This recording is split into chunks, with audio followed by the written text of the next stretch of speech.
Mais je voudrais dire deux choses. La première, c'est de relever que à avoir l'intelligence, le flair de poser une bonne problématique ne vous donne aucunement le droit d'y mettre, d'en constituer carrément une banque à mensonges parce que vous mettez ça dans un débat public. Vous savez, en sciences sociales, il y a ce qu'on appelle une œuvre d'utilité publique. Lorsque le sujet que vous prenez, vous vous dites que si vous gardez ça seul pour vous, ça ne va pas avoir d'impact parce que ce qui se passe que vous trouvez de grave, que vous avez une intelligence de trouver de grave, il faut bien que beaucoup de gens, il faut bien qu'une masse critique de personnes puisse intégrer l'alerte pour que chacun, étant maillon de la chaîne, joue son rôle. Mais le risque que vous courez, si vous faites des affirmations qui ne sont pas justes, vous conduisez des esprits faibles à penser que ce que vous dites est vrai, à poser de bonne foi des actions qui vont encore créer plus de problèmes qu'il y en avait. 2, à choquer ceux qui, comme vous prétendez le faire, ont compris qu'on peut inviter, on peut convoquer, comme le diraient les scientifiques, la vérité en politique.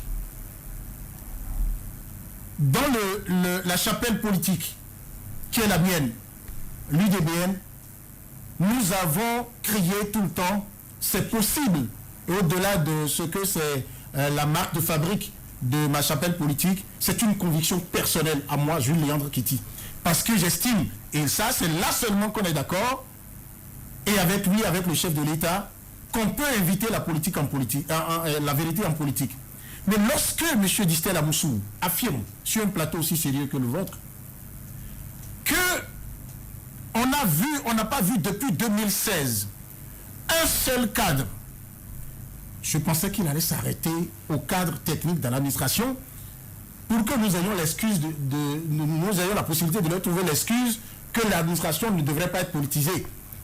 Mais quand il en arrive à dire aucun acteur politique proche du pouvoir, de la mouvance présidentielle, n'est allé sur le terrain, dans les hameaux, pour défendre, expliquer la vision du président Patrice Talon, pour expliquer pourquoi nous sommes partis de zéro pour en arriver à là où nous sommes aujourd'hui dans le développement concret.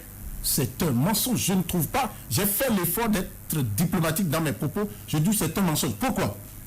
C'est un mensonge parce que j'ai vu, sur initiative personnelle, des acteurs, toutes tendances confondues, en tout cas dans la mouvance plurielle, aller sur le terrain pour parler de choses qu'il dit que personne n'a dit.